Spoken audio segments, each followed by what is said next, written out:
క్రీస్తునందు ప్రియమైన సహోదరి సహోదరులారా, మన ప్రభువును రక్షకుడైన యేసయ్య నామమున మీ అందరికీ శుభాలు తెలియజేస్తూ ఉన్నాను. బాగున్నారా? దేవుని మహాకృపను బట్టి మన జీవితంలో మరొక నూతన దినాన్ని దేవుడు పొడిగించాడు. ముందుగా అందును బట్టి దేవునికి కృతజ్ఞతాస్తుతులు చెల్లిద్దాం. మరి ఈరోజు వాక్యాన్ని మనం ధ్యానం చేసుకుందాం. ఒకసారి పరిశుద్ధ గ్రంథాలు తెరచి ఉంచండి. కీర్తనల గ్రంథంలో నుండి 30వ కీర్తన 11వ వచనం ఒకసారి చదువుకుందాం. నా ప్రాణం మౌనంగా ఉండక నిన్ను కీర్తించున్నట్లు నా అంగలార్పును నీవు నాట్యముగా మార్చి ఉన్నావు.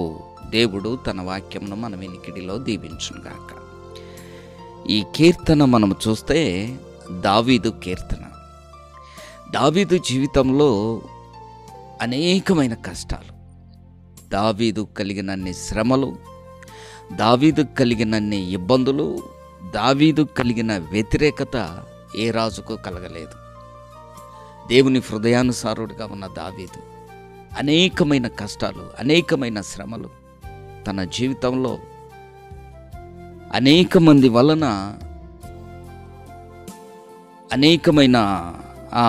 మంది వలన దావీదు తరంపడ్డాడు. సౌలు చేత తరంపడ్డాడు, తన కుమారుల చేత తరంపడ్డాడు. అబషలోము, వీరి వలన వారు తిరుగుబాటు చేసినప్పుడు కృంగి ఉన్నాడు. అనేకమైన గాయాలు దావీదు జీవితంలో కలిగాయి. మరి ముఖ్యంగా మానసిక గాయాలు. కొన్నిసార్లు దావీదు రాత్రులందు నిద్రపట్టక, ప్రభువా నా పడక నా కన్నీటితో తేలాడుతుంది అన్నాడు. నిద్రపట్టని పరిస్థితులు, ఇంటి మీద కోయి గువ్వవలె నేనున్నాను అంటాడు. అటువంటి ఒంటరి పరిస్థితుల్లో, అటువంటి దుఃఖకరమైన పరిస్థితుల్లో దావీదు దేవుని యొక్క సన్నిధిలోకి వెళ్ళి దావీదు ప్రార్థన చేశాడు. శ్రమలు వచ్చినాయని, కష్టాలు వచ్చినాయని దావీదు కృంగిపోలేదమ్మా సహోదరుడా. దావీదుకున్న బలమైన ఆయుధం ఏంటో తెలుసా? ప్రార్థన. దావీదుకున్న ఆశ్రయం ఏంటో తెలుసా? దేవుని యొక్క రెక్కల నీడ. శ్రమ వచ్చినప్పుడు, శత్రువులు ఎదురు తిరిగినప్పుడు, శత్రువులు తరుముతున్నప్పుడు దావీదు దేవుని సన్నిధిలోకి పరిగెత్తుకుని వెళ్ళే అలవాటు. అందుకని దేవుని సన్నిధిలోకి వెళ్ళిన దావీదు ఈ 30వ కీర్తనలో ఏమంటాడంటే, నా ప్రాణం మౌనముగా ఉండక నిన్ను కీర్తించును. ఎలా కీర్తిస్తాడు? కొన్నిసార్లు మన జీవితంలో శ్రమ కలిగినప్పుడు దేవుణ్ణి స్తుతించమంటే, ఆనందపడమంటే ఎలా సంతోషపడతా? కానీ దావీదు జీవితంలో నిత్యము దేవుణ్ణి స్తుతించే అలవాటు దావీదుది. అదుల్లాము గుహలో ఉన్న నా ప్రాణమా యెహోవాను సన్నతించుమంటాడు. అంతఃపురములో ఉన్న నా ప్రాణమా యెహోవాను సన్నతించుమంటాడు. అందుకే అంటాడు, శ్రమ సంభవించినప్పుడు, ఇబ్బంది కలిగినప్పుడు, దేవా నేను మౌనముగా ఉండక నేను నిన్ను కీర్తింతును.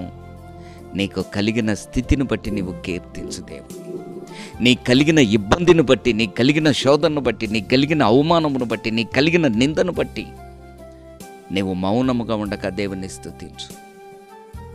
దేవుని చిత్తం ఏమై ఉన్నదో, దేవుని సంకల్పం ఏమై ఉన్నదో ప్రార్థన చెయ్యి. అందుకే అంటాడు, నా అంగలార్పును నీవు నాట్యముగా మార్చి ఉన్నావు. ప్రియ సహోదరుడా, ఒకవేళ అంగలార్చుతూ ఉన్నావేమో, శ్రమల్లో, కష్టాల్లో, ఈ సుడిగుండం లాంటి శ్రమల్లో నీవు చిక్కుకొని అంగలారుస్తున్నావేమో, ఒక్క క్షణము చాలు. నీ అంగలార్పును దేవుడు నాట్యముగా మార్చే దేవుడు. నీ దుఃఖ దినములను తీసివేసి నీకు సంతోషాన్ని కలుగచేసే దేవుడు నీతో ఉన్నాడు. కృంగిపోకు, ధైర్యం తెచ్చుకొని నాతో కలిసి ప్రార్థన చేయి. ప్రార్థన చేసుకుందాం. పరిశుద్ధుడు అయిన తండ్రి, మహోన్నతుడవైన దేవా, మీ పరిశుద్ధ ఘనమైన మహోన్నతమైన నామానికి కృతజ్ఞతాస్తుతులు చెల్లిస్తూ ఉన్నాం. ఇదిగో నీ సన్నిధిలో తండ్రి, దావీదు ఇదిగో నా అంగలార్పును నీవు నాట్యముగా మార్చి ఉన్నావు. అవును ప్రభువా, జీవితాలను మార్చే దేవుడవు నీవు మాత్రమే తండ్రి. మా దుఃఖ దినములను సమాప్తం చేసే దేవుడవు నీవే తండ్రి. మాకు సంతోషాన్ని కలగచేసే దేవుడవు తండ్రి. ఎవరైతే అంగలార్చుతూ ఈ సమయంలో, ఈ ఉదయకాల సమయంలో నీ సన్నిధానములో ప్రార్థన చేయుచున్నారో వారి దుఃఖ దినములను సమాప్తం చేసి వారి జీవితములను వారి అంగలార్పును నాట్యముగా మార్చుమని నజరేయుడైన యేసయ్య నామమున అడుగుచున్నాము తండ్రి. Amen, amen. God bless you. ప్రభు నిన్ను దీవించును గాక.